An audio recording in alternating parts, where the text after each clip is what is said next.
My name is Rick Richmond. I edit a blog called Jewish Current Issues. I also blog at Commentary Magazine's group blog called Contentions.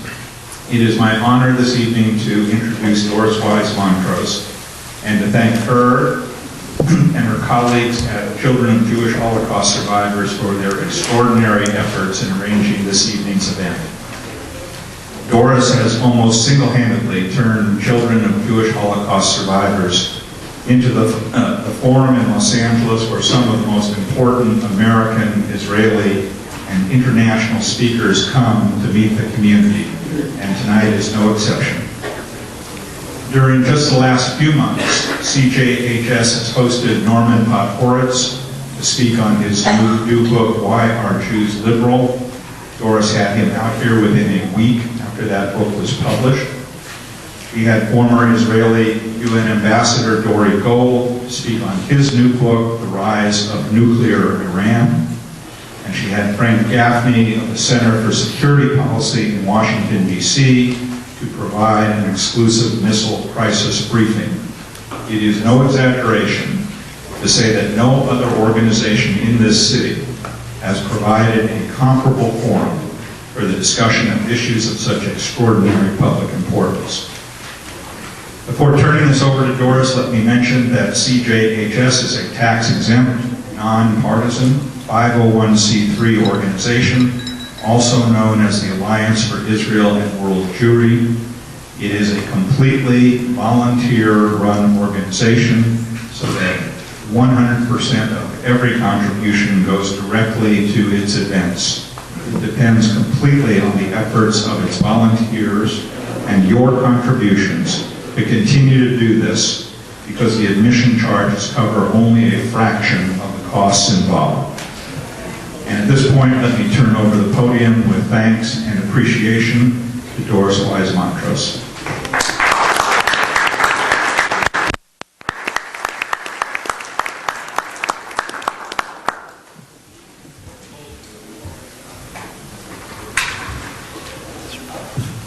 Thank you, Rick, and welcome everybody.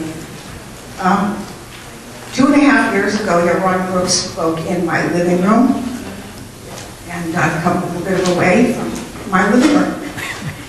So, very emotional, that speech. So, I thank you and I welcome you all here today as Children of Jewish Holocaust Survivors, together with the David Horowitz Freedom Center and the Ayn Rand Institute, are pleased to present the contributors to a new and powerful book, Winning the Unwinnable War, America's Self-Crippled Response to Islamic Totalitarianism. 8 years after 9/11, and in the shadow of 2 protracted U.S. military campaigns in the Middle East, the enemy is not only undefeated, but emboldened and resurgent. What went wrong, and what should we do going forward? Winning the Unwinnable War shows how our own policy ideas enabled 9/11 and then crippled our response in the Middle East. And it makes the case for an unsettling conclusion. By subordinating military victory to perverse, allegedly moral constraints, Washington's policy has undermined our national security. Owing to the significant influence of just war theory and neoconservatism, the Bush administration consciously put foreign civilians and their values above the goal of eliminating real threats to our security. This policy left our enemies stronger and America weaker. The dominant alternative to Bush-esque idealism in foreign policy, so-called realism, has made a strong comeback under the tenure of Barack Obama. But this non-judgmental, supposedly practical approach is precisely what helped unleash the enemy prior to 9/11. The message of the essays in this thematic collection is that only by radically rethinking our foreign policy in the Middle East can we achieve victory over the enemy. We need a new moral foundation for our Mideast policy. That new starting point for U.S. policy is the moral ideal championed by the philosopher Ayn Rand, rational self-interest. Implementing this approach entails objectively defining our national interest as protecting the lives and freedoms of Americans, and then taking principled action to safeguard them. The book lays out the necessary steps for achieving victory and for securing America's long-range interest in the volatile Middle East. Elan Journo is a fellow at the Ayn Rand Institute specializing in foreign policy. Mr. Journo has spoken at numerous college campuses, including USC, Georgia Tech, University of California, Berkeley, University of California, Irvine, and Stanford. His writing has appeared in, among others, the Los Angeles Times, Philadelphia Inquirer, Chicago Sun-Times, and the Globe and Mail of Canada. Alex Epstein is a fellow at the Ayn Rand Institute focusing on economic and political issues. His writing has appeared in numerous publications, including the Detroit Free Press, the Houston Chronicle, San Francisco Chronicle, Atlanta Journal-Constitution, Canada's National Post, and the Washington Times. He is a contributor to Voices for Reason, also the blog for Ayn Rand Center for Individual Rights. Dr. Yaron Brook, the president and executive director of the Ayn Rand Institute, has written and lectured widely on Middle Eastern history, U.S. foreign policy, and Islamic terrorism. He is a regular commentator on CNBC and Fox News and speaks to college and professional audiences around the world. Following the presentation by each of our speakers, we will have a robust question and answer period. Following the program, the authors will be available to sign books. Thank you. I turn it over to our speakers.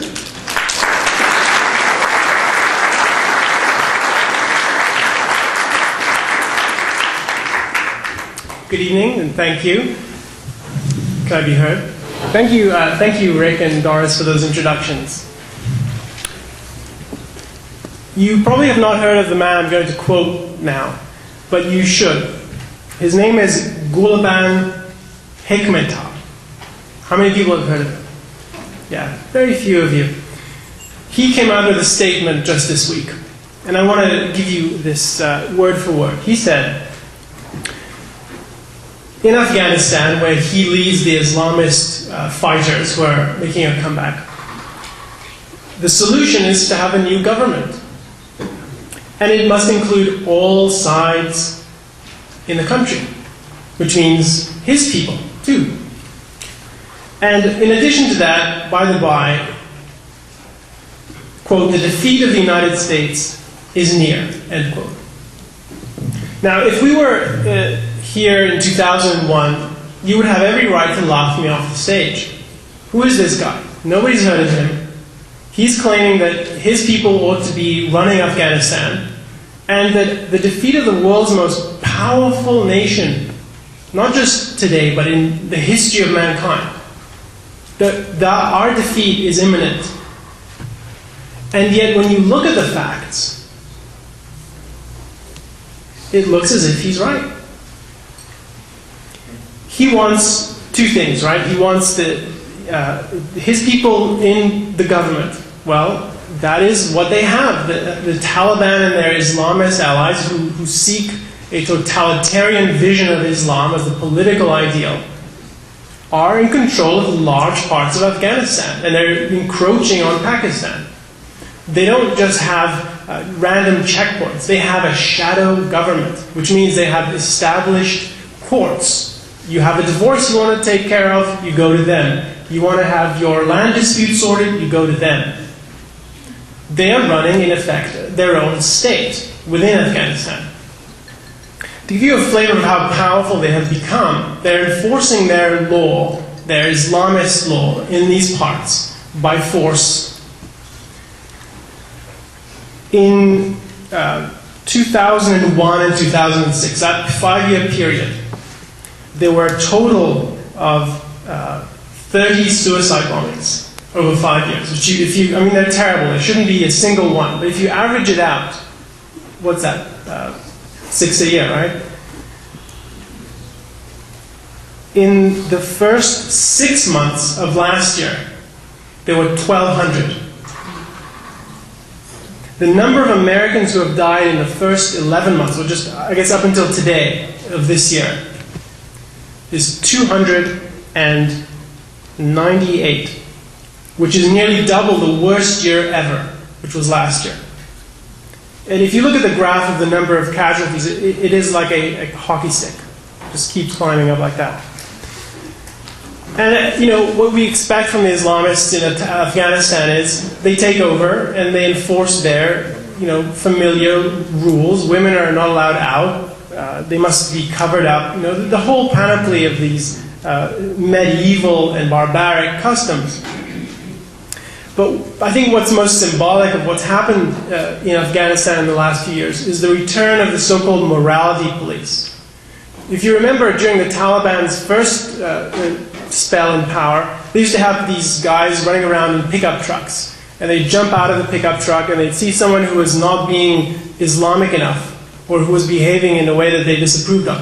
And that person would be flogged, or they would be dragged to prison, or they would have a wall toppled on top of them, or they would be hung up from the nearest lamppost, where they had lampposts. This is what Afghanistan is turning into. Women are voluntarily applying the veil in self-protection. I mean, this is how bad it's gotten. And you may have heard in the news that the Taliban are fighting their way back and that this is a huge problem. They have gotten as close as bombing the capital city, Kabul. So if you hear news reports, they usually show you a map of Afghanistan. And in the south there's a lot of trouble, and the border areas of Afghanistan there's a lot of trouble. They're at the capital, and they've got a chokehold on the main artery between the two major cities, Kabul and Kandahar. Now, I tell you all this not because I know this is the Afghan Appreciation Society or the Afghan Expatriates Group. No, I mean, our main concern here is because Afghanistan was a launching pad for 9/11. And everything that we have in terms of open information about the threat emanating from that part of the world is that it's becoming the same thing over again. Just listen to the former head of the CIA in a speech last year. He said that every single plot that his organization is tracking finds its way back to the Afghan-Pakistan border area where the Taliban have a stronghold. And if you look at recent plots, like the one in London in 2005, this is way before the Taliban were as powerful as they are today. And then subsequent plots, these guys train there, they get all kinds of funding and propaganda. This is the new epicenter for the jihad, the Islamist war of conquest. I've told you what one of these Islamist leaders believes is in the offing. He believes that his group is going to win and that the Americans are going to lose. What has been the response from our people? Well, Hillary Clinton would like us to sort between the big T Taliban and the little T Taliban. There are good guys among them. And we just have to figure out a way to peel them apart.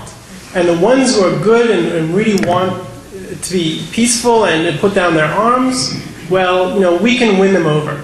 So essentially, they're just potential friends that we just have to work a lot harder to win over. Well, you might say she's a kook, right? Secretary of State. What does she know? But just listen to one of the mainstream commentators who, as far as I know, has a reputation for being non-ideological, non-anything. He's very vanilla flavored. He writes for Newsweek, if you can infer from that. His name is Fareed Zakaria. Yeah. He's a big deal, right? I mean, you probably know he puts out these big best-selling books. His recent statement on this situation. In his view, it's inevitable that what we have to do is just, and these are his words, we have to buy, rent, or borrow the loyalty of the Afghan Taliban.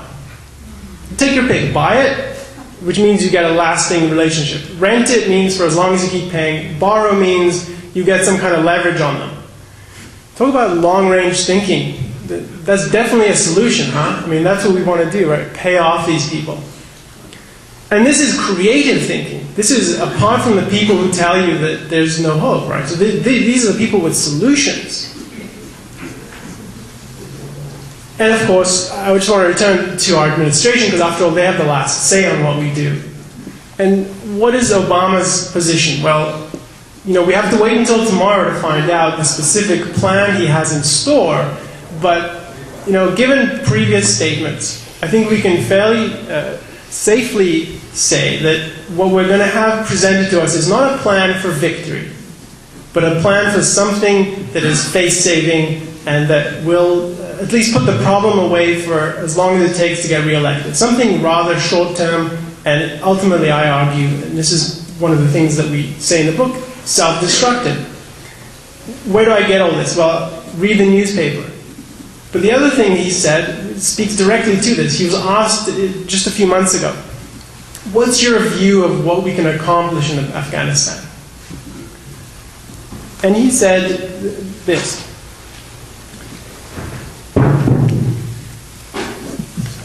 I'm always worried about using the word victory.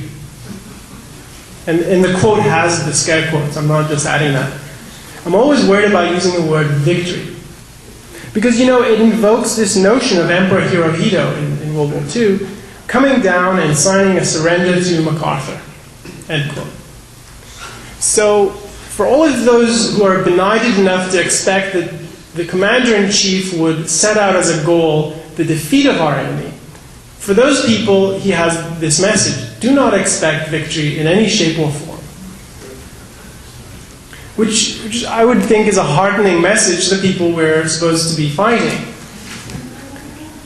Now, I've used a lot of my time to talk about Afghanistan, and there's a lot more to say, but I want to touch on one other area where there's a lot of grief coming our way, and that is Iran. I'll just leave you with one headline, which you probably caught over the weekend. After months of hand-wringing and agonizing attempts to reach out our hand to Iran, because as you know, Obama has said that if Iran just agrees to unclench its fist, we will offer it our hand in friendship. Now, if you can stomach that kind of metaphorical talk, which I think underplays the reality of how bad Iran really is, I hope you'll ask me about that. What has that bought us in the last 11 months? Well, there was a deal that cut that, in October, right? They all met and they had a deal. Finally, we got Iran to the table. This was progress. No. Sorry, we're not interested in that deal. And you know what? We have a different plan. Instead of agreeing to this cockamamie idea where the Iranians get nuclear fuel, they send it over to Russia and in other countries and they bring it back, and it's foreign policy as constructed by Rube Goldberg. Instead of that, we're not interested in your hand in friendship. We're gonna open 10 new nuclear facilities, which would give us the capacity for something like 500,000 centrifuges, which means the equivalent of 160 nuclear bombs worth of fuel, not in 10 years, per year, in a single year. Now, who knows how long it might take them to build that many centrifuges, if they ever do. But this is their attitude. Their attitude is, you can come groveling on your knees as much as you want. We're going to keep spitting in your face and slapping you down. And we're going to keep killing your people, because that's our goal. When we sing, the Iranians tell their Friday sermon followers, death to America, they mean it. Now, I hope I've thoroughly depressed you. Because I want to just turn to the final point in my presentation, and that is to raise a question that I will touch on and my colleague will expand on, and then you can explore in the Q&A. And that is, how on earth did we get to this point? The United States is, by every measure, economic, military, technological, nobody yet outpaces us. And yet we've got this situation in Afghanistan that practically everyone in our culture believes is a lost cause, and in which the enemy believes it is winning.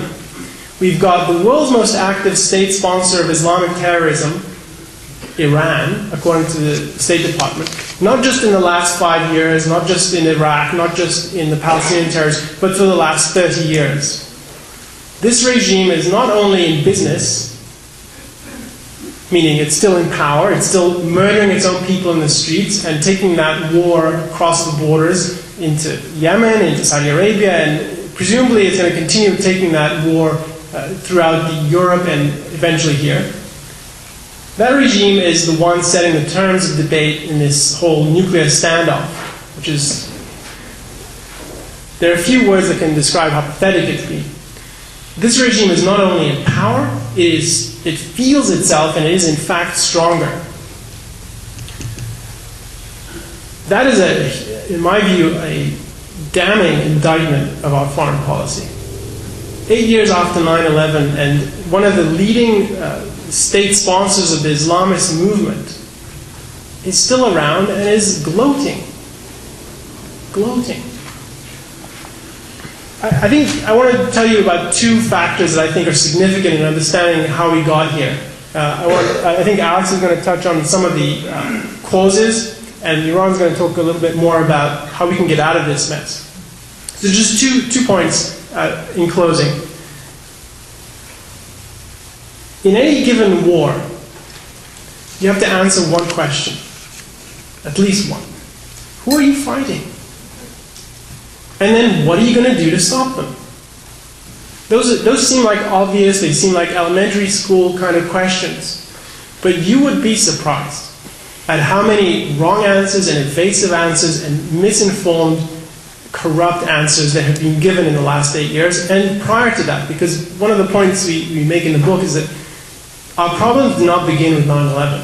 They began long before that. And I think the situation with Iran just highlights how badly we've done on this score of naming who the enemy is. So that's one point I want to leave you with. And on the second question, what are you going to do about it? And what do you consider to be the right thing to do in response, in self-defense? I think the Afghanistan situation is a model of what went wrong in that regard. Because, and this is a point I developed in several of the chapters, if you look at the empirical data of what was done in Afghanistan, and in Iraq, by the way, it is shocking. Not because of how aggressive America has been, which is the standard line, not because of how stupid our forces have been. All of that is bunk. The truth is that our forces were abused by our politicians. They were put into combat, and the problem wasn't they were understaffed or under-equipped. It was that they were prevented from fighting to win. They were given the wrong kinds of orders that flow from certain moral ideas. And these have in effect crippled the war in Afghanistan. And I'll tell you more about that if you're interested in the Q&A, and as I said, it's in the book. So these two issues, who are you fighting and what are you willing to do? What do you consider to be moral in war? These are the core two issues. And these are policy issues, they're not operational or strategic in any meaningful sense. And that is where we failed. So this is where we are, and I think these are some of the main reasons for it. And I'm going to turn it over now to Alex to develop this further.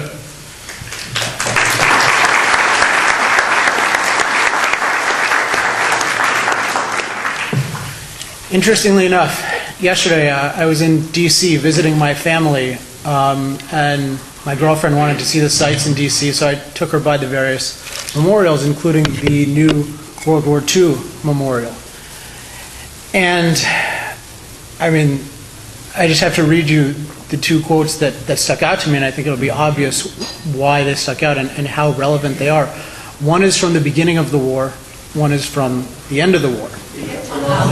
Roosevelt's declaration of war, his announcement to the American people that he's going to declare war. And he says very frankly, no matter how long it may take us to overcome this premeditated invasion, the American people in their righteous might will win through to absolute victory. Absolute victory. 4 years later, against some of the most fearsome military enemies of all time, Douglas MacArthur could say this. And the title of the exhibit is The War's End. Today the guns are silent. A great tragedy has ended. A great victory has been won. The skies no longer rain death. The seas bear only commerce. Men everywhere walk upright in the sunlight. The entire world is quietly at peace. How many years out do any of us see anything like that, remotely anything like that, being said in this country by anyone? President Bush explicitly said, although he was chastised and tried to recant, that this is not a war that you can win. Barack Obama doesn't like Hirohito as a model. I like Hirohito as a model.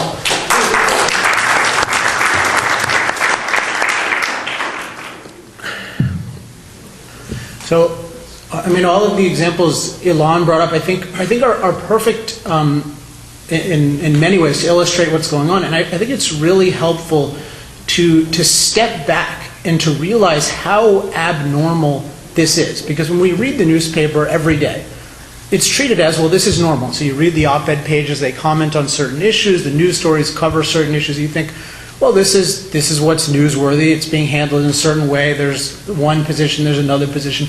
That's pretty much all there is to say about it. And yet, this is clearly not the case with what's going on now. There's no talk whatsoever of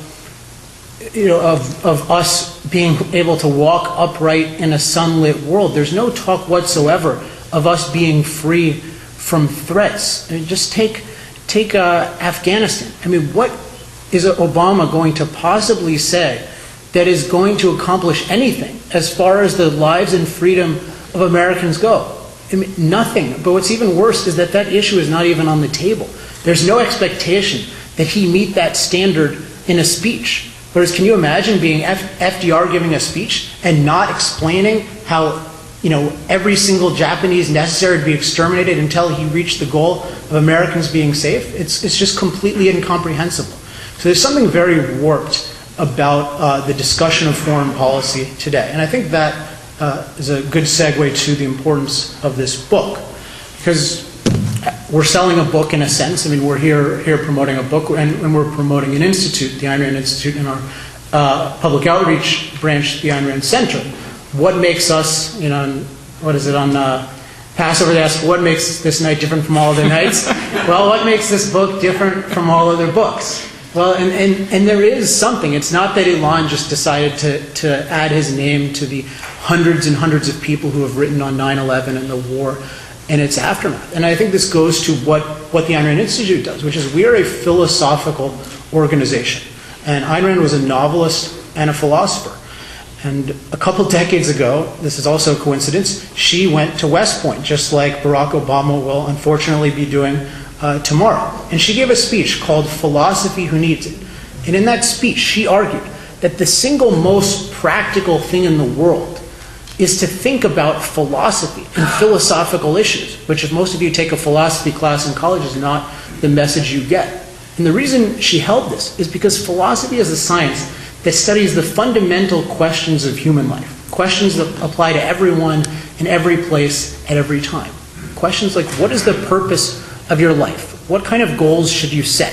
How should you go about achieving them? How should you go about finding the answers to all of those questions? What methods should you use? And all of those questions are directly relevant to the issue of war, which is what I think makes this book distinctive, that it takes a philosophical approach to the issue of when to go to war, why to go to war, how to go to war, and applies it in particular with respect to these issues. So Elan highlighted the issue of naming the enemy and then figuring out how to defeat it. And it's no accident this book is overwhelmingly focused on that issue, and that other books you read will treat that issue very tangentially and vaguely and not even particularly care about those answers. But if you're taking a philosophical approach, you have to ask the fundamental questions. And the real fundamental question in foreign policy is what is necessary to protect the rights and freedom of Americans from foreign threats? And that leads to many questions, and we'll be discussing them tonight. But one question, just to focus on as an example, is who is the enemy? And again, it's noteworthy that the cultural discussion on this issue is very, very warped. Who's the enemy in Afghanistan? It is the big T Taliban, little T Taliban. Are the people in Afghanistan the enemy? I mean, we went to war in Iraq. Were we against Iraq? Was it for Iraq? And I just listed today the number of names of the enemy that I've heard given by prominent people. So this is not inclusive, all-inclusive, but the enemy is the terrorists, it's terror, it's the axis of evil, it's evildoers, it's haters, it's hijackers of a great religion, it's rogue states, it's Al-Qaeda, it's shadowy networks of terrorists, it's Islamo-fascists, it's tyranny. What exactly, and what do any of those mean? And what are their implications in action? What would it mean to defeat any of these so-called enemies? These are the kinds of issues that need to be thought through clearly. And just to indicate it, and hopefully you'll read the book and ask questions to get more elaboration on this issue. But in our view, the enemy, we call it Islamic totalitarianism. And it's important to note that it has kind of three characteristics: that it's a state-supported, militant, and ideological movement. So it's a movement whose express mission is to politically impose Islam in the Arab Muslim world and the rest of the world through militant action. And it's crucial that it's state-supported because this has major implications for which states we go after. And one, the major state we argue that's absolutely necessary to go after is Iran. And just, there's a lot to say about how to come to this conclusion. It's not self-evident, so it needs to be argued for, and that's part of the reason why you write a book and not just talk about it for a couple of minutes. But it's relevant to contrast, I think, how to really think about these issues with how it's done conventionally. And I have a quote here from Paul Krugman, who's a very prominent New York Times columnist. And he was writing about how the worst thing possible would be for us to think that Iran was a threat that we should go to war with. So he said, Iran had nothing whatsoever to do with 9/11. In fact, the Iranian regime was quite helpful to the United States when it went after Al-Qaeda and its Taliban allies in Afghanistan. So this is the view. If you weren't directly involved in the atrocities of that day, then supposedly you're not, we shouldn't go after you. But where is that written? I mean, how does that make any sense? If you think about it philosophically, the standard is who is an actual threat to the United States? And in the first two chapters of the book, Elan has excellent essays which trace the development of the Iranian threat to the United States from the 1979 hostage taking to today, and showing that for decades this has been a militant enemy that has been attacking us, that to this day has a death decree against anyone in America or elsewhere associated with the publication of Salman Rushdie's book, The Satanic Verses. And they say it's irrevocable. I mean, any decent U.S. foreign policy would say, well, then your lives are revocable, and kill the Iranian government officials responsible for that kind of thing. So it's the kind of philosophical thinking, the kind of thinking that looks at the facts wide range and long range to come to the proper conclusions about what should our basic policy be, what are the enemies, how to defeat them. I think that is completely essential today, and that's why I think this book is really timely. And for more, I'll pass it on to Yaron. Thanks, Alex.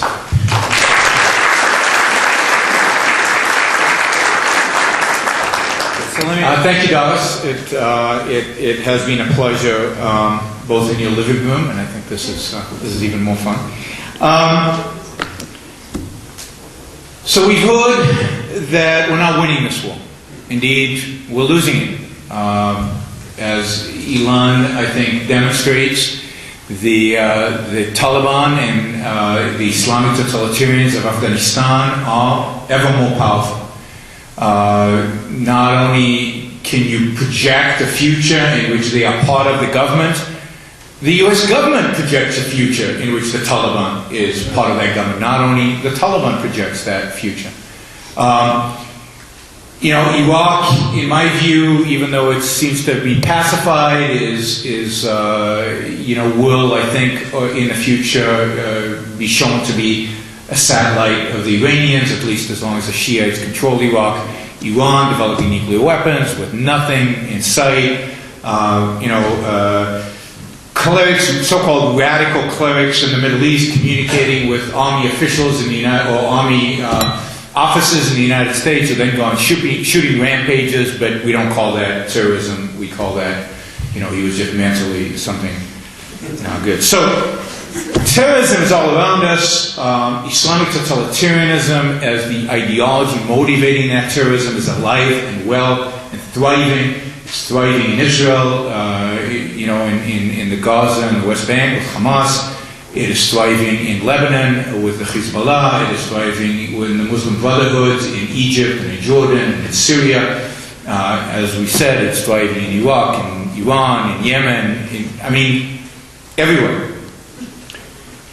8 years after 9/11, and really 9/11 is a somewhat artificial date. Why 9/11? Is that really when the Islamic totalitarians first struck us?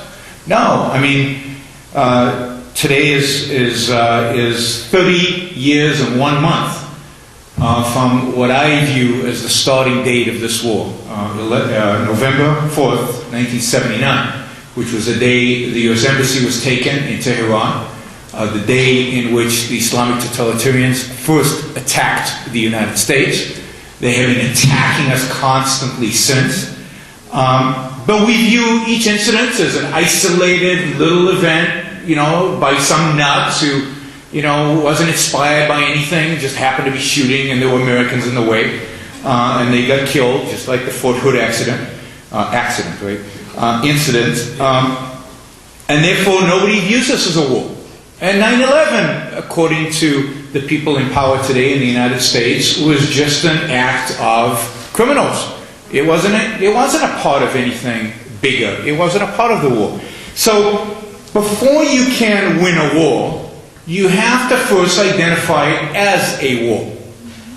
And I don't think anybody's done that. Even Bush with the war on terrorism didn't truly identify this as a war.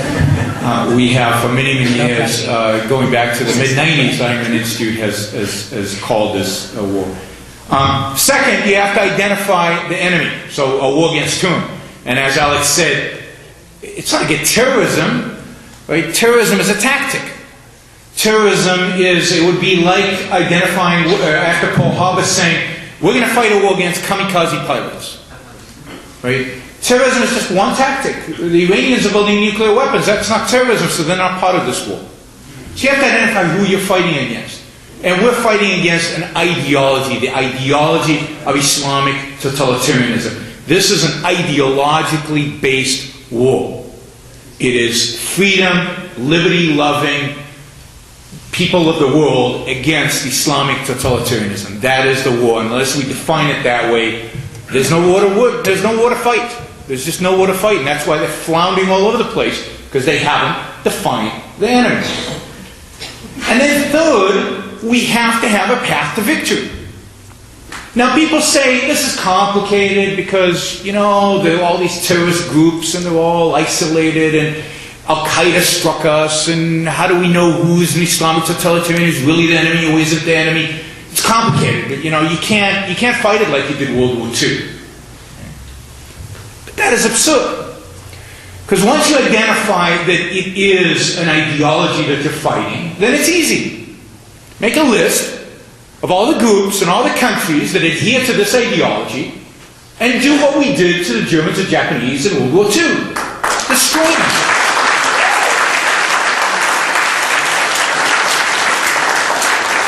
So that list would include groups like Al-Qaeda, certainly, but it would include Hamas and Hezbollah and the Muslim Brotherhood and Islamic Jihad, and all of those groups are part of the enemy and therefore need to be destroyed. Not negotiated with, not evacuate settlements in order to give them their own state, not withdraw in order to give them power, destroy it. And by whatever means necessary, just like we destroyed Japan, we destroyed Germany in order to win. And by the way, the other objection to people, whenever I say destroy, people go, oh, you can't do that. They'll be really upset, and then, 1.2 billion Muslims will be our enemies. Well, how many German enemies do we have today, after we flattened Dresden? How many Japanese enemies do we have today, after we killed hundreds of thousands of Japanese civilians, including using 2 nukes on Hiroshima and Nagasaki? None. No Japanese enemies, no German enemies. It's funny how it works that way. When you win, and the enemy goes away. And you win by decisively defeating them. Okay, so you list all those groups, you have to destroy them, but then is it the case that all those groups, Hamas, Islamic Jihad, Hezbollah, Al-Qaeda, the Taliban, do they just exist without any support from any states? Well, No, it's quite obvious that it's not the case. The Taliban, Al-Qaeda, most of the Sunni groups get massive support from Saudi Arabia. All the Shia groups get support from Iran, and Iran, of course, is much more open-minded about these things than the Saudis. They support the Sunni groups as well, so they support everybody across the board. So you've got two state supporters of terrorism. You've got the Saudis and the Iranians, and of course the Saudis are best friends in this war. A couple of months after 9/11, the head of the Saudi royal family, or one of the heads of the royal, was at the ranch in Texas and got a big old hug from George Bush. This is in the middle of a war. This is the enemy. And yet, we're their best friends. And the Iranians, well, you've heard the story about what's going on with the Iranians. So why? And I'll be brief, and I encourage lots of. Why is it so pathetic?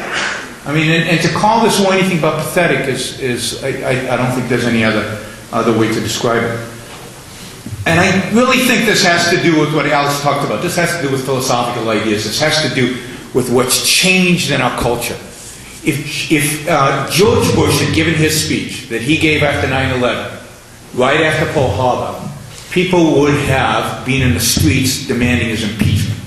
We all thought it was a tough speech. But you go back and read it. You go back and read his speech on 9/11, where he talks about, most of the Muslims in the world are good people, they're nice, they're friendly, this is not really that kind of a war. Imagine if he was saying, most Shintos are nice, peaceful people. We're not against Shintoism. I mean, he would have been laughed out of office. Imagine if FDR had encouraged us all to go shopping after Pearl Harbor, which is what George Bush did in his January 2002 speech before Congress, where he said, just act normal, nothing's happened, we'll take care of it, don't worry, be happy. That's not going to war, taking a threat seriously. So what's happened with us? Leave aside the politicians, they're irrelevant. We are the problem. What's happened to us that we listened to George Bush and thought he was a tough guy? Because our standards have been so watered down. Well, I think that one of the things that happened to us is this notion of multiculturalism.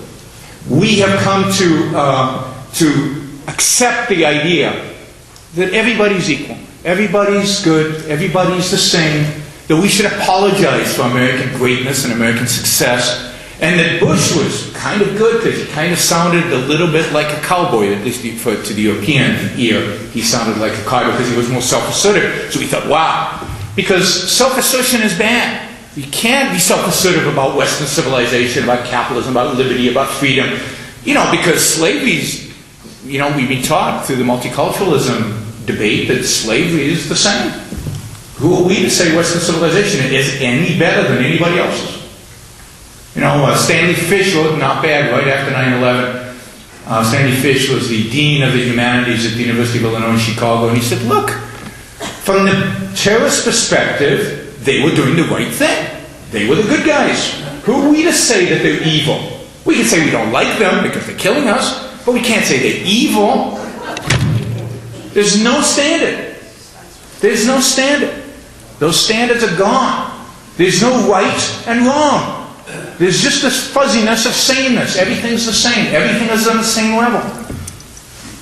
And I think that has its origin in an ethic, in going back to the philosophical, an ethic that has dominated this country and is dominating more and more this country and is really, over the last 100 years seeped into every aspect of this culture. And that is the notion that pursuing your own self-interest, being assertive, claiming that you're the good guys, knowing that there is something that is good, is bad, is wrong. It's either the whole individualism, what made America great, that self-assertion, is wrong. And goodness is being nice to people, even your enemies, turning the other cheek, being friendly. The meek shall inherit the earth after all. We should take care of the meek. You're your neighbor's keeper, and the Palestinians are our neighbors after all, and we should keep them. This otherism, this focus on what's good for other people, not on what's good for ourselves. That is creeped into our culture, and it destroys our foreign policy, it destroys our healthcare debate, it destroys our economy. It's everywhere.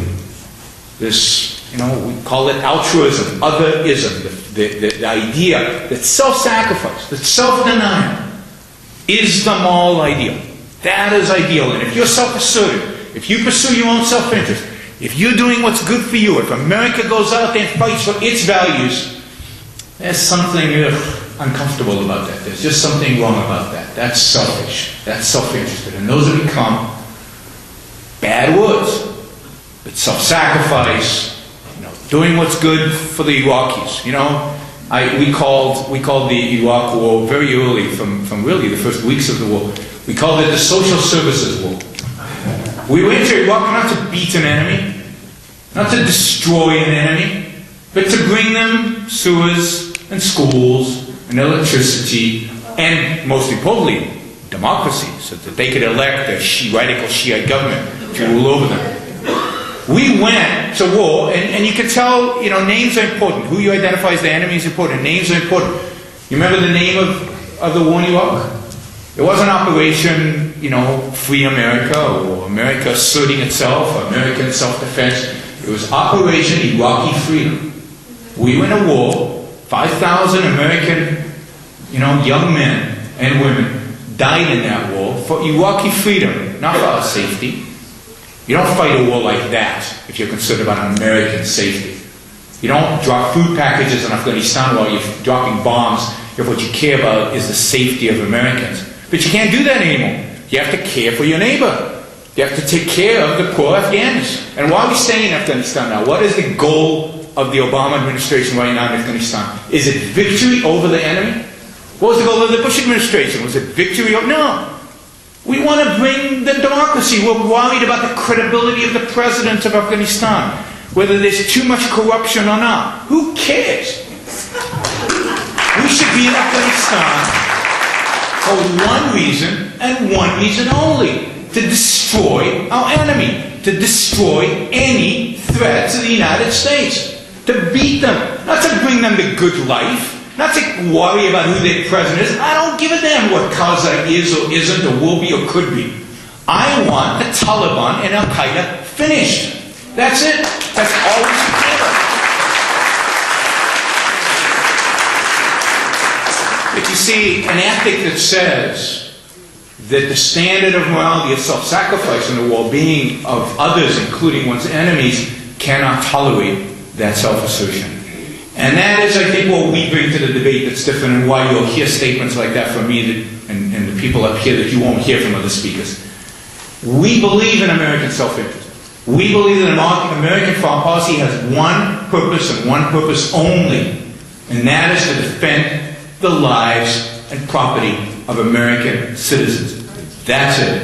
And that comes directly from Iron Man's philosophy and ethics of rational self-interest. In the long term, if we're going to win this war, if this country is going to be successful in its future, if it's going to overcome the economic crisis, the political crisis, and the foreign policy crisis, it's going to have to require a philosophical, ethical revolution, not just tinkering with policy here and there. So thank you all, and we'll open it up to questions.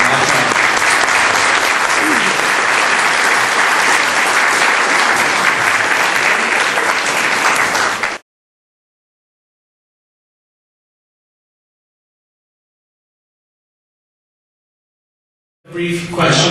Is Obama a Muslim? Is Obama the Islamic enemy in the White House? Well, no, I wish it was that easy or simple. No, because, Obama's really, really, really bad. But so is everybody else. I mean, Obama's worse than them, but so is everybody else. There's nothing, Obama is not some Muslim implant who's gonna destroy America from within. Obama's an American implant. The problem is here. The problem is us. We get the politicians we deserve. There's nothing about Obama we didn't know before the election that has materialized since. But there was nothing special about Bush. Bush got us into this position. He didn't win the war in Afghanistan. He didn't win the war in Iraq. He didn't, he was the one who, the first president in American history to declare that the Palestinians had to have their own state. He helped the Hamas get Gaza by pressuring Israel to withdraw from the Gaza Strip and to have democracy, right? The whole idea of democracy. How did Hamas get into power? Because 56% of Palestinians voted for them to get into power. People forget the fruits of democracy that occurred among the Palestinian Authority. So, there's nothing. Yes, again, Obama's worse, and he's undercut this, and he makes, in a sense, he makes the choices that we have more real, but this is a much deeper problem than any one president or any one individual or any one political party. This is a problem in American culture. We're not demanding victory. Why aren't people marching in Washington right now if Obama's the problem? Why aren't we waking up and marching in Washington and demanding that we either win in Afghanistan or bring the troops home? We're the problem. I just want to add one thing to that. I agree. If it were that simple, we would just remove him from office. Well, I think his answer bears on this fully. But let me add that in America and in Europe especially, what we did see is not people marching in the streets demanding victory, but people marching in the streets in advance of any bullets flying, decrying that we had no right to defend ourselves. Now they're going to be marching for withdrawals all over the place, regardless of what the consequences might be. So I agree with your point that there's definitely a cultural issue. And I wanted to amplify one thing that you said. In many ways, you can put a lot of this on President Bush because of the way he conducted the war, and the big focus of the book is the 2 terms of President George W. Bush. But you must take a broader perspective on this, because just as 9/11 wasn't, in any material sense, the starting point, Bush wasn't the starting point of what went wrong. The big failure that we've had has been ongoing and multiplying since at least 1979. And there's a case to be made for it even before that, when the Islamist movement was just emerging. And so what you have is Jimmy Carter, Democrat; Ronald Reagan, Republican; George W.H. Bush, Republican; Bill Clinton, Democrat. And each of them, and this is one thing I argue in the book with a lot of evidence, they all have culpability. So I don't think it's as simple as, well, we just need to evict the Democrats or the liberals more generally from power and really expose their flaws. We need to expose their flaws and their irrational policy, but we have to be we have to bring just as much scrutiny on the policies of other presidents, including the ones on the right, or ostensibly on the right. Because one of the big, to me, I come from the United Kingdom, and to me one of the impressive things about the American right has been its tradition of being tough on foreign policy. And the more I study American foreign policy, the more I find that that's an irony. I mean, it isn't true. I wish it were true, but it's not. So I think there's a lot of blame to share, unfortunately. Next question. All right, I'll start with this in part because a lot of the work I do is the history of oil. So I think there's a lot of misunderstanding as far as outside of to what extent oil influences our foreign policy, in particular oil having nations. So first of all, if you take Obama or anyone else in the past 30 years, it's very tempting to look at the results, which are horrific, and to then suppose that there must be some conspiracy behind these results. But it's not the case at all. And the way to realize that is to look at the arguments for the policies that led to the results. And the arguments are very conventional. For example, democracy, as in the pure sense of unlimited majority rule, is a good thing. Or we are our brother's keeper. Or terrorists are just, a fringe who've hijacked a great religion and they're stateless, shadowy networks. So it's completely an intellectual battle. The policies that are being implemented are being implemented in broad daylight, using ultimately philosophical premises that we have been taught and internalized from a young age. And Yaron mentioned the idea of altruism. the idea of placing others before self, which is a major thing that we expose in many policies, including the whole conception of a welfare war in Iraq and a welfare war in Afghanistan. We show how this is really underlying so much. So all of these things are either in broad daylight, or if you can look under the arguments and see beliefs that you and others hold underlying them. So in terms of so the idea that Saudi Arabia has any sort of fundamental influence over this has no truth whatsoever. And if you just look at the history of our conduct with regard to oil-possessing regimes, it does bear on the current conflict, but in the exact opposite way most people presuppose.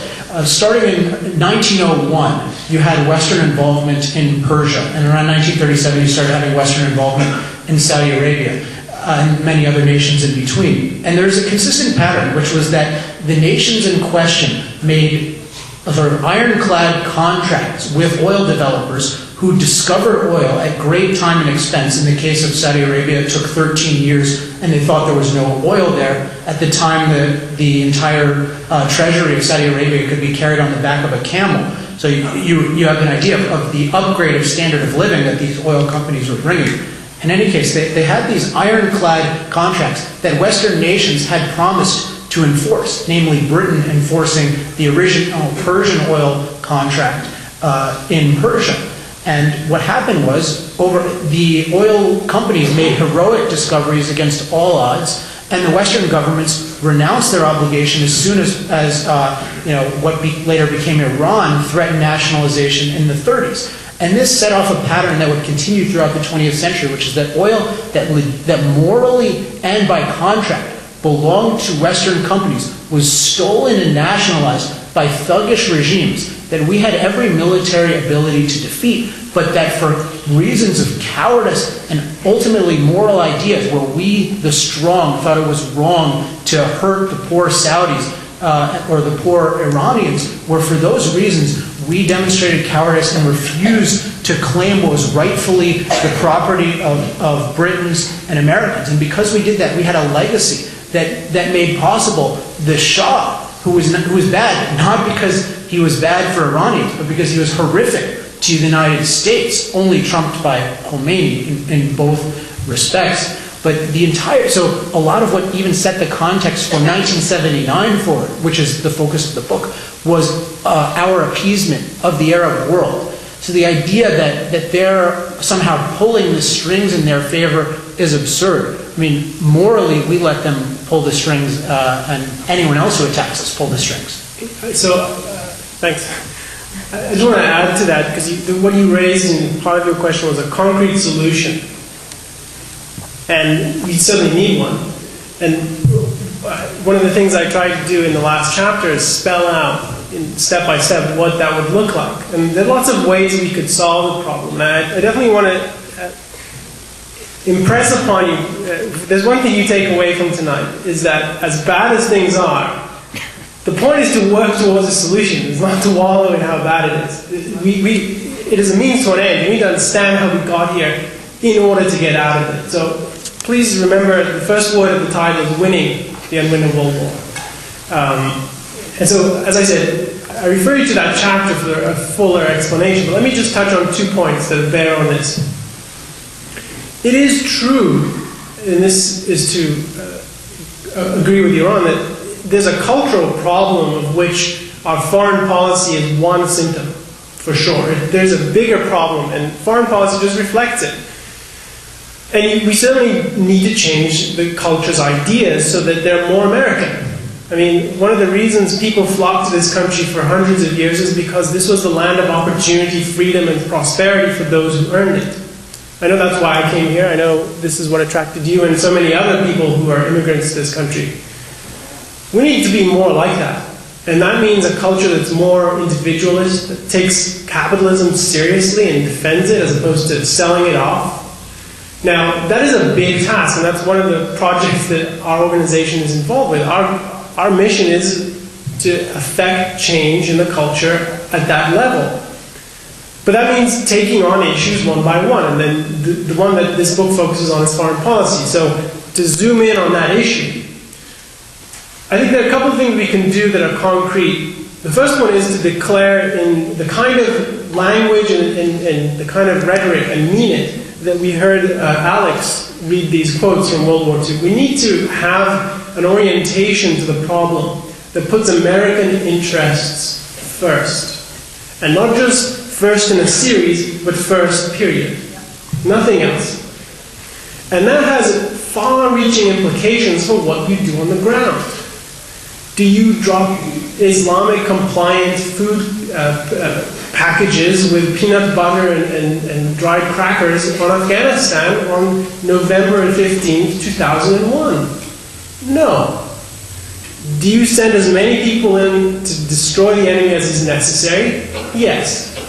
But so there's definitely concrete implications. Now, in the book, one of the things I try to do is to take not just Iran, not just the nuclear issue, as important as it is, and not just Afghanistan or Iraq. I take them all and I lay out a sequence of events that I think we could follow.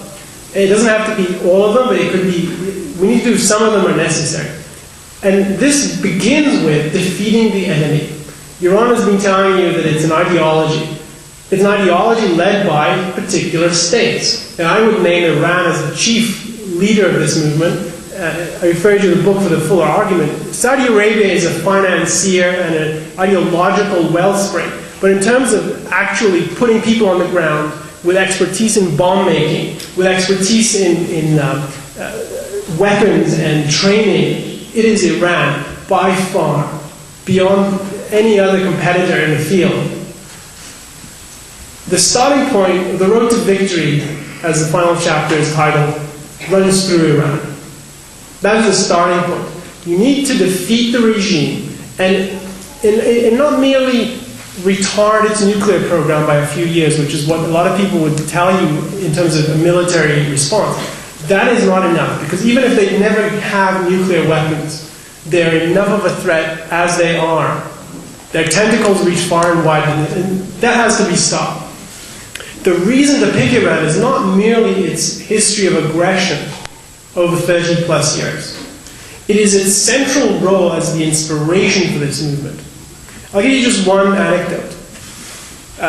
Ayman Zawahiri, he's number 2 in Al-Qaeda, right? He's kind of the ideas guy, and bin Laden is the operations kind of mastermind in the sense of he's the charismatic one. Gives you a flavor of what they're like. Now, Ayman Zawahiri in 1979 was the leader of a group called Al-Jihad in Egypt.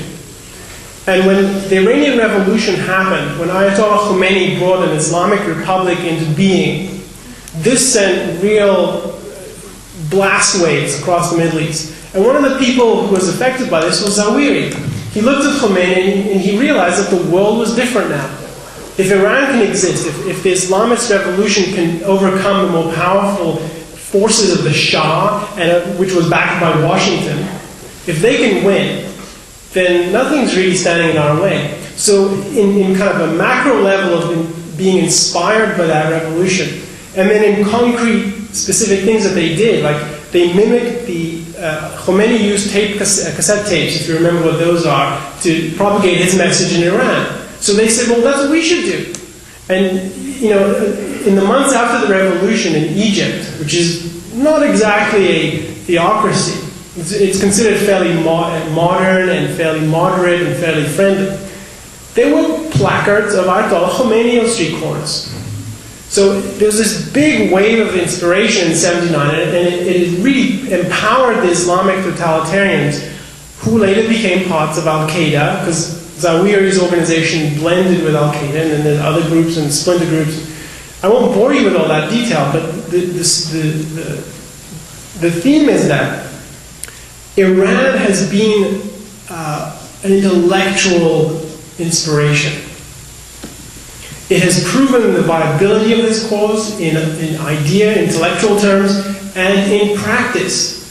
The Iranians, listen to bin Laden. He will tell you that the Islamic fighters in Lebanon in 1983, after the US barracks was bombed by Iranian operatives, he looks upon that as, well, we jihadists managed to kick the US out of Lebanon.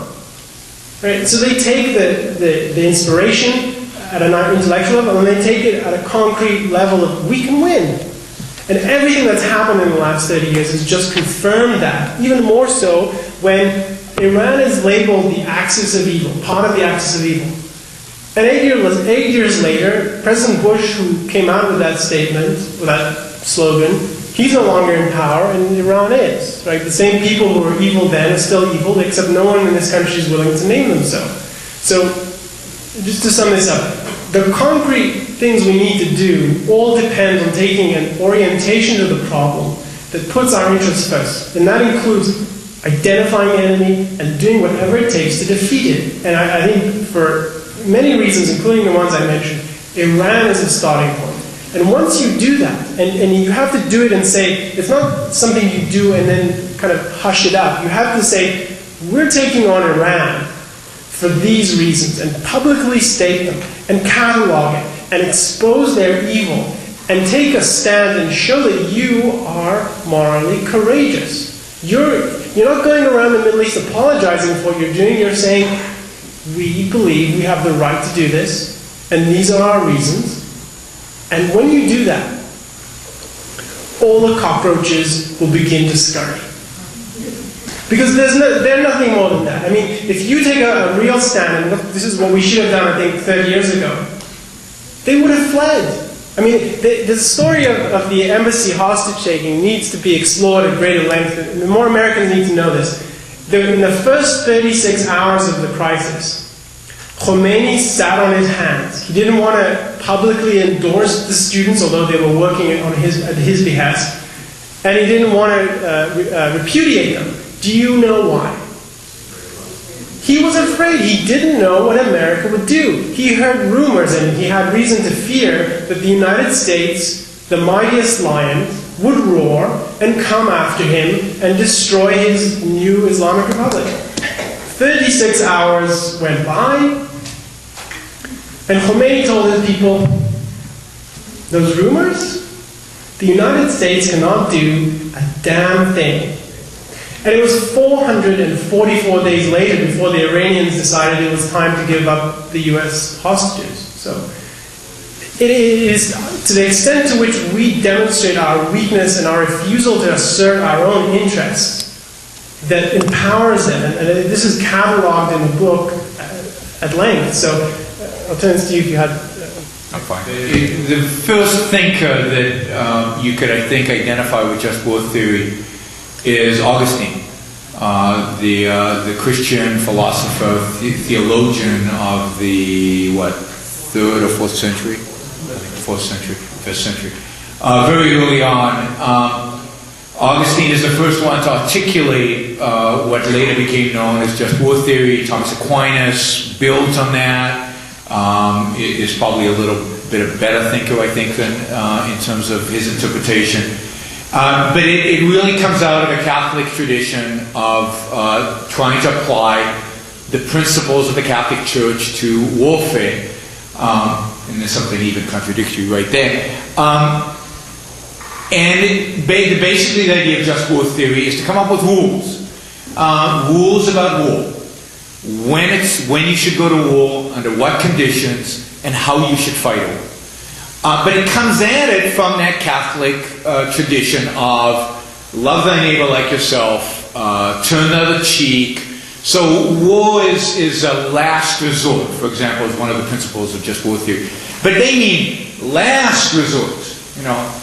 And you can see it right now, after you negotiate with the Taliban, and you beg them, and you ask them, and you pay them, and you bribe them, and you give them everything. Then if they still bomb you, then maybe you do something about it. That's last resort. And, proportionality, and they have a whole set of principles. And the idea of applying morality to war is a good idea. If the morality you're trying to apply is a good morality. In my view, if you apply a corrupt morality to war, then you get just war theory, which is what the Catholics. But if you want, later on, in the 18th century, there were some better thinkers in just war theory coming out of Europe and the Enlightenment.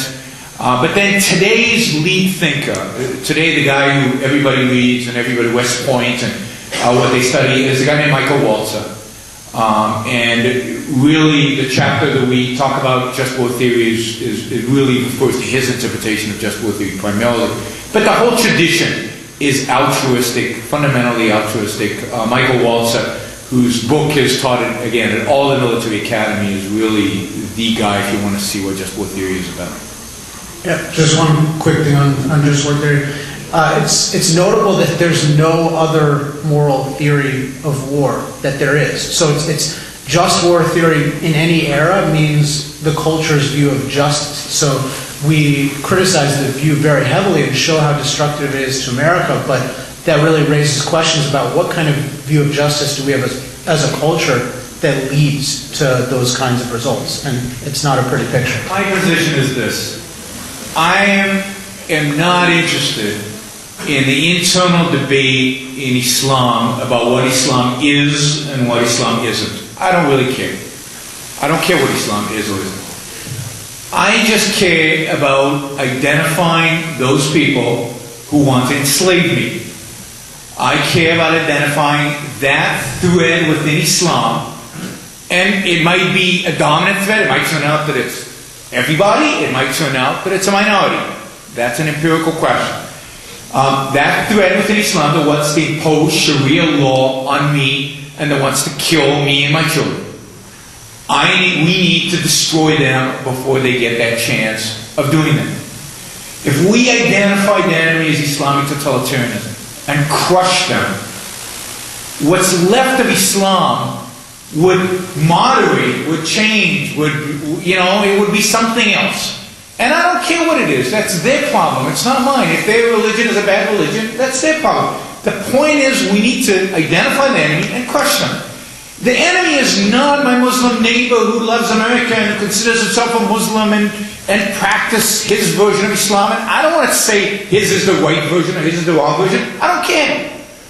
All I care about, to repeat myself, is these guys have said that they want to kill me. They said they want to impose Sharia on me. Anybody who says those two things is my enemy, and they need to be destroyed. And, let Islam figure out what it wants to be after that. But first you have to destroy the enemy.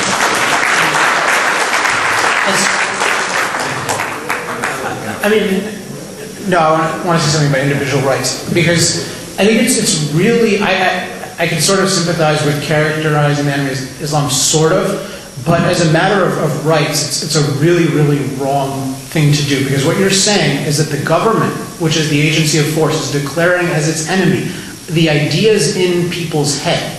So I just want to make very clear, when we say the enemy is Islamic totalitarianism, I stress this is a state-supported militant movement. So it is people who, based on the ideas in their head or whatever, are taking up arms against us to violate rights. We're the Ayn Rand Center for Individual Rights. We're not the Ayn Rand Center for randomly attacking people based on ideas. So the standard of when we get involved and when people are our enemies, are they threatening our individual rights? And only that. So the person could be a Muslim. If he doesn't take up arms, our government has absolutely nothing to say about his religion. Let me just give the audience a few context-setting remarks on Pakistan, because it is definitely one of the areas where we have a great deal to worry about from the Islamist movement. I mentioned that the Pakistan-Afghanistan border is the new epicenter for this movement in terms of their having free reign. And as you know, you mentioned this, the Pakistani regime has nuclear weapons. And as you have read in the paper, the Islamists are trying to take over Pakistan, and they've come within about 60 miles or a day's drive of the capital. And there's reason to believe that they might well succeed. There's a long history between the regime in Pakistan, various regimes in Pakistan, and the Islamists in Afghanistan. They've colluded and supported, they appear to be still in cahoots.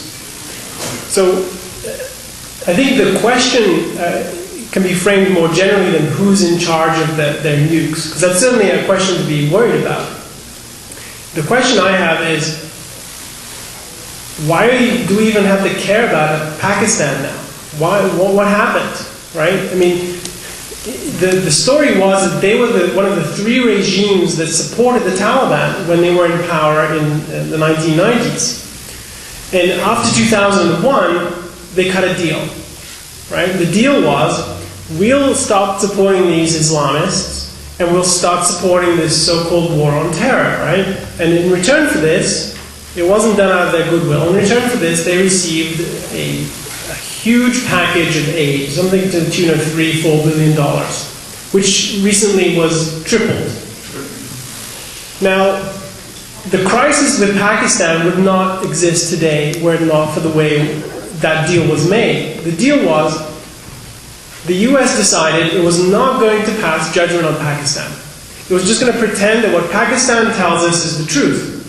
And so we didn't classify them as part of the enemy, which in fact they were. And instead we pretended that they were an ally. And this ally took our money, took your money and my money, and used it to buy weapons to use in Kashmir and other places, and to train its own people. Meanwhile, supporting and continuing to fund a lot of these Islamist groups, and to let them rearm under their own noses in the borderlands. This went on for years, and what was the response? Well, one of the things I mentioned about Afghanistan was that our forces were prevented from fighting. They were held back under rules of engagement that put the security of the people in Afghanistan ahead of victory. This is what Yaron was characterizing as a self-effacing approach to war, a self-crippling kind of war. And that applies as well to what we did with Pakistan. We had every right to pursue the Islamists across the border and defeat them, because that's what they went. When we went into Afghanistan in 2001, we didn't defeat the Taliban, we just scattered them, right? Then they fled. They fled across the border. And once they were across the border, they had immunity, because we didn't want to trespass on Pakistan's sovereignty. Well, Pakistan doesn't have sovereignty there, because these people, it's lawless, right? And the problem is, we approach Pakistan with the same kind of self-effacing approach. We're not going to assert ourselves and say, look, we're not going to have to pay you to be on our side. You have to choose. You're either against us, or you have to materially change your ways. They didn't change their ways. They took our money and they betrayed us. So that's a case where we had two kinds of failing. One, we failed to recognize what we were dealing with, and then we compounded it by not asserting ourselves over time. I mean, this was under Bush's, while he was in office, and it's continuing today. So now we have this mess where the rhetoric is Pakistan is crucial to the fight. On the other hand, everyone in Pakistan, except a couple of people, hate the United States. Just look at the recent poll numbers that have come out, and we do this annually. The Pakistani people, by and large, despise the United States. They the government's cooperation with us, to the extent that they do cooperate, is a betrayal. The soldiers in the Pakistani military are the ones who are helping the Taliban cross the border, the ones who are shooting down US aircraft, and they're the ones who are sabotaging whatever efforts are being done.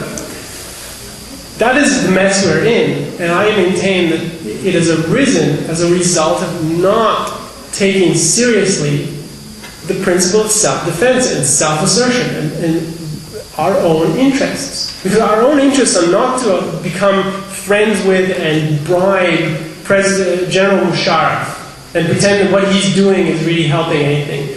What does he do? He rounds up about 500 of these Taliban, puts them in prison, then the next day they're all released. It's a photo op. That's not war. So we have this mess with Pakistan.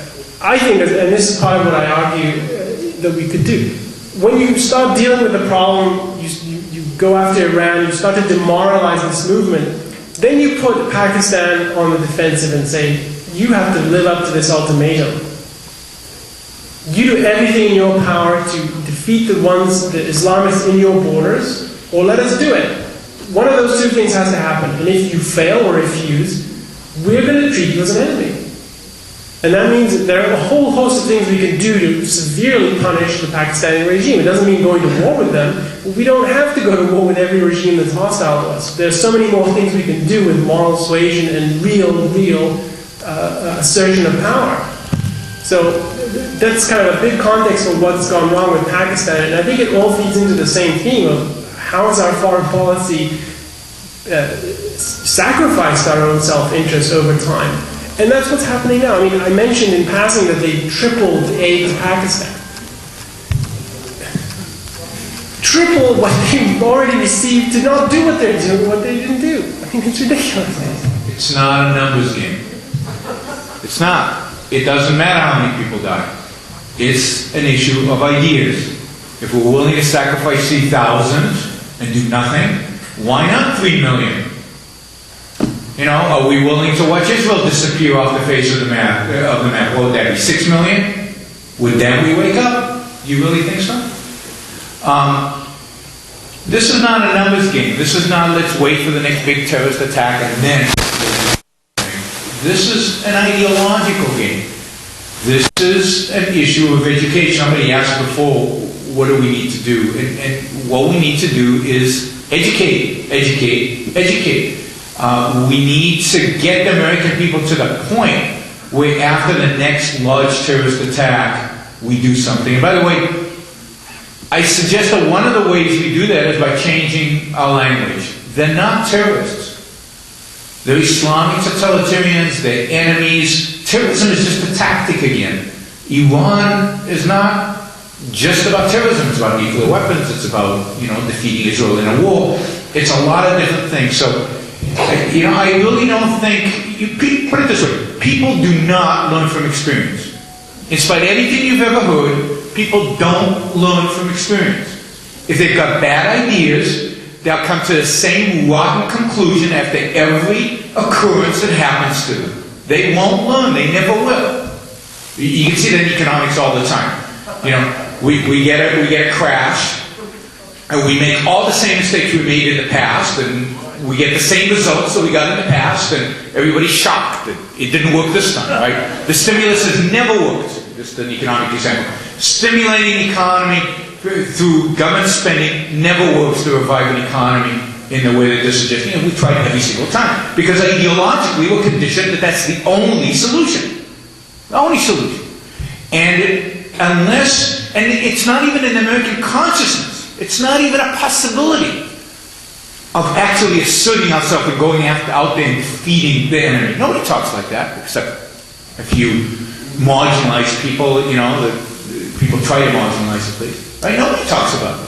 So we need to make that part of the American consciousness. We need to make that part of the debate. We need to bring up the idea. There is an enemy, it can be defeated, we need to defeat it. We need to say it over and over and over again in conversations. So that when the next terrorist attack happens, and it will happen, and it doesn't matter if 20 people die, the Americans will say, yes, there's an enemy, we need to defeat it. But unless you go through that educational process, they won't get to that point. They could nuke New York tomorrow. Let's say a nuke goes up tomorrow in New York. Well, who's to blame? We are, it's our fault. Sure. It's probably our fault because of what we did in Iraq, right? We were mean to those people. But what do you do? I mean, was it Al-Qaeda? Let's say it's Al-Qaeda. Well, who is Al-Qaeda? Where are they? They're in caves in Pakistan. So what do we do about that? Can we link it to the Iranians? Let's say we can't. So we won't do anything about Iran because we can't prove that it's them. Nothing changes just because something bad happens. You've got to get people thinking differently about, the threat that we're facing. Just a quick comment on that. The World Trade Center was attacked in 2001, as we all know. But it was attacked in 1993. And the plan then, if you heard of this, there was a rider truck, a moving truck loaded with explosives, and the plan was to topple one tower into the next. It was, they would have killed as many, if not more people in 1993. That, I suggest to you, was one of the attacks in this war against us. And yet, there was no identification of this as part of a war. There was no identification of this as part of an ideological movement that was behind it, which it was.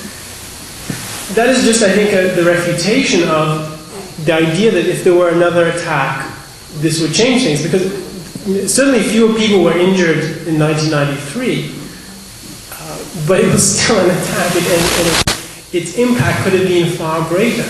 So, there's one more thing I want to say, which I really object to the view that people often have that if only there were another attack, because we don't, I mean, unfortunately I think there might well be another massive attack. But the implication that if only there were one, then something good would happen, in the sense that we would finally wake up, that is not the way to think about this. It is not, we should not be waiting for another shoe to drop. We should not be waiting for more people to die. If anything, if I can leave you with one more thing besides the first thing I told you about, is that we need for there to be no more Americans who die. Not a single one. Not in the battlefield, not in a skyscraper, not in a bus, nowhere. That is what the kind of foreign policy that I advocate aims at. And that is what we should aim for. It's not, well, once we get to this point and people will finally wake up. They won't wake up. We have to wake them up now. We have to inject the right kind of thinking into their minds. And then people will wake up and realize that we've been at war for so long and they have been asleep. Well, I suggest that there's a book at the back of the room that would contribute in some small way to that endeavor. With autographs. There is only one enemy, and that's the enemy within. Because think about who we're fighting. We're fighting a bunch of cave dwellers with no technology, with nothing. This should be like a 3-week war, 6-day war, maybe. There's no real threat out there that can't be dealt with like this if we had the will to deal with it. There is only one enemy, and that is us. That is in America. It's in our universities. It's in our schools. But other than tearing our hair out, how do we do it? No, but how do we deal with it is there is only one way to deal with it, and that's speak up. But challenge the fundamentals. You got to challenge the ethics. You got to challenge the philosophy behind their ideology. With all due respect, McChrystal, right? McChrystal's a win. McChrystal believes in a way of fighting a war that will never, ever achieve victory. If only he was the killer that you think he is. I mean, where's Patton? Where's MacArthur? Where is a Sherman who was willing to burn one of his most loved cities, the city of Atlanta, in which he lived, in which he loved? But he knew that burning Atlanta and ravishing the South and destroying the infrastructure of the South would end that war and would lead to victory. He was willing to do that. We won't do it. The Iraqis never mind to the enemy who were brothers, right? In the Civil War, they were brothers. But he fought for a righteous cause, and he was willing to do whatever was necessary to win. We don't have generals like that.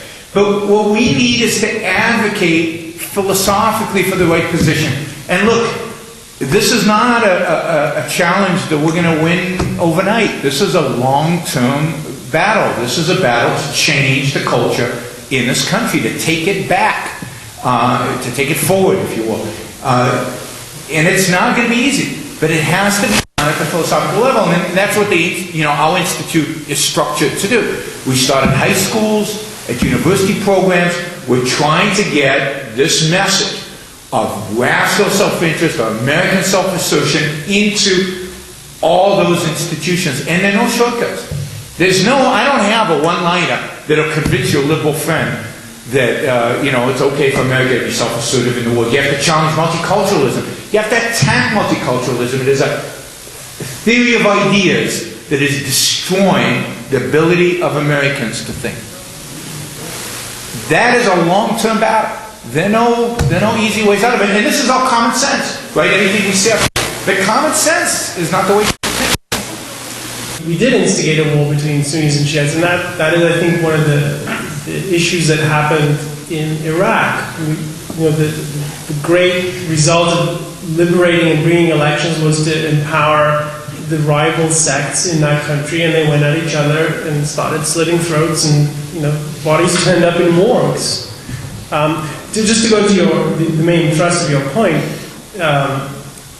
I am not in favor of sending any American troops into harm's way unless the point of their being there is to defeat the enemy.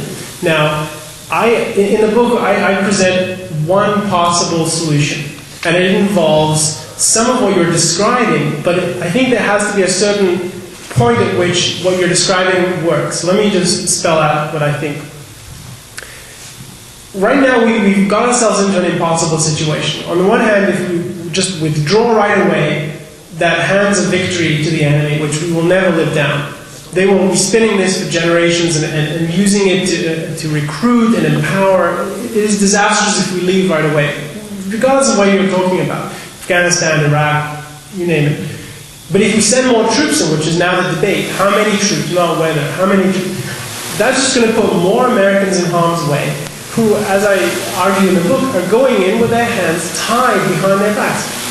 You know, don't just take it from me, read what they say, and watch the videos of troops in Afghanistan, and they will tell you their biggest complaint is not a lack of armor, is not a lack of Humvees, is not a lack of anything that they can be supplied with. It is the number of restrictions on them. And McChrystal, whom you described as a wimp, that's probably too charitable. Because, let me explain why. He is one of the advocates of the current strategy, which is you go in there and you win them over with goodies. You give them money, you win schools, you show them they're better off siding with us. This is, part of what they did in Iraq to temporarily pacify it. But McChrystal's complaint about the U.S. military when he did his review of what's been going on is that our troops spend too much time in the Humvee, protecting themselves. Instead of that, they should be out in the streets taking as many risks as the Afghan people do. He wants American troops to go out of their way to risk their lives for the sake of Afghans. So if there's anyone who advocates the policy that I argue has been destroying us and sabotaging our foreign policy, he is one of the great proponents of it. So, to say he's a wimp probably doesn't go far enough. Now, what about just leaving it? I said, I think we lose either way, and that's part of what results when you have an irrational foreign policy. You get into a predicament with Afghanistan. What do we do now? If you send more troops in without the goal of victory, you're sending them to their graves for nothing. But if you withdraw, then you will have another Taliban regime that's a huge threat. Now, I think there's an answer to that. I don't want to leave you with the impression that I think it's an impossible situation that can't be resolved, but it's impossible on the current terms of debate, which are how much nation building are we going to do in Afghanistan? Because there is no debate. I mean, the debate is we have to do nation building. We have to win them over. What happened to victory? What happened to the end of the threat? It's not on the table. And that's part of what I advocate. That has to be an option. It can't just be, we're going to play this Russian roulette with how many lives we're going to throw in, how many lives of Americans we're going to put in harm's way in Afghanistan. And it's going to be, some of us want to do 40,000, some want 30,000, some want 20,000. That is such a callous way of dealing with policy. I mean, it is not Washington's position to be disposing of these people's lives for the sake of what are in effect hostile populations. But the logic of what you So let me say what we propose, and I'll try to do it quickly. But let me first challenge one point you make. Hassan, of course, is a product of state-sponsored terrorism. He would have never been radicalized the way he was radicalized if not for Saudi is building mosques in America, which are radical mosques and Al-Qaeda-based mosques. The guy he communicated with in Yemen is a state-sponsored terrorist. I mean, he is a product of state-sponsored terrorism, not directly, but indirectly. If you stop state sponsorship of terrorism, people like Hassan wouldn't exist, or they would be so marginalized that they wouldn't be significant. Look, if you went in tomorrow, what we're advocating is this, to put it in blunt terms. We're advocating to take the troops in Afghanistan and Iraq, at least I'm advocating this, take them, put them on the Iranian border, give the Iranian regime 24 hours to evacuate to Tehran, to Toronto, where they own a lot of land. If they don't, march those troops to Tehran, not to build them roads, not to do anything, but to destroy that regime. On the way, you destroy and kill whatever's necessary in order to reach Tehran and to win. After that, you turn to the Pakistanis, just like you mentioned, and you say to the Pakistanis, you see what we just did to Tehran? You see the dust? It used to be buildings. That's what we'll do to you if you don't stop supporting the Taliban, or if you don't take the Taliban threat seriously and deal with it.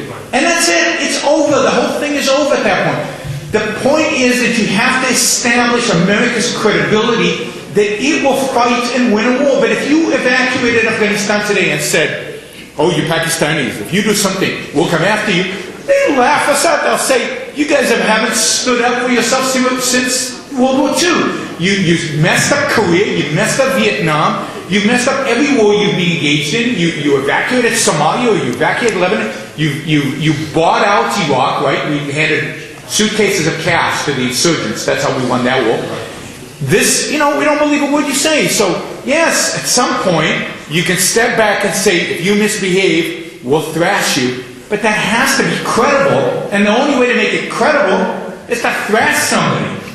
Well, we need to, what about bombing from Iran? What about bombing from the air without a land invasion?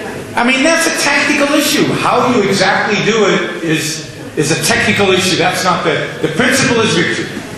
I mostly want to repeat what I said earlier, which is that the ideas of, if you take Obama and Axelrod and any of these other characters, they hold essentially the same ideas that most of us regard as good. They're doing it in the name of be thy brother's keeper.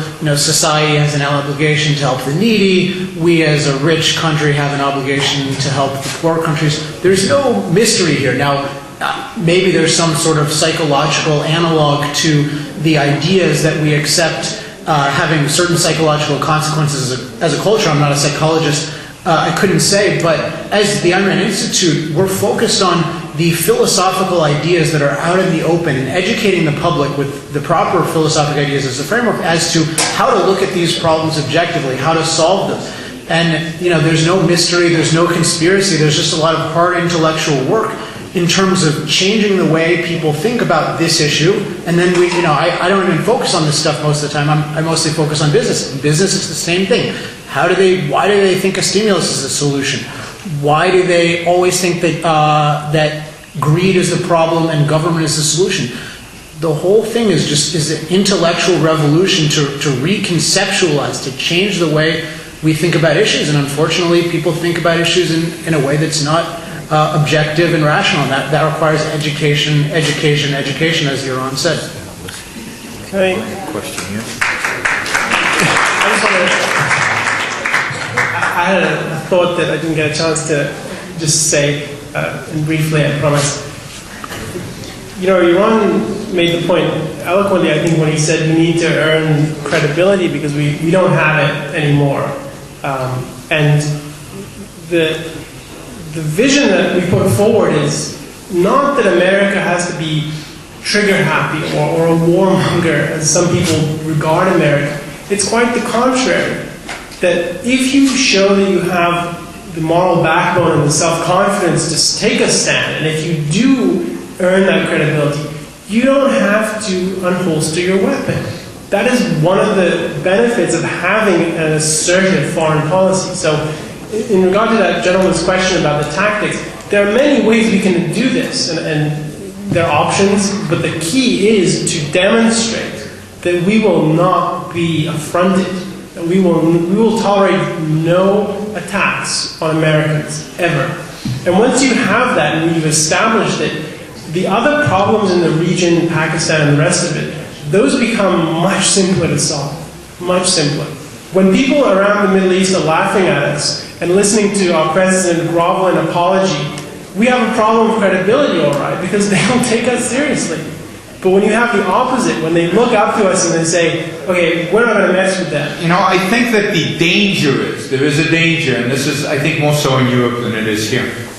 The danger is that as a backlash to the rise of Sharia and the rise of Islam in Europe, what you get is not rational, freedom-loving, liberty-loving, individual rights-respecting cultures coming about, but you get a rebirth of European fascism, which I think we're all very familiar in this room with. I don't take the vote about the minarets as a good sign. I think it's a bad sign.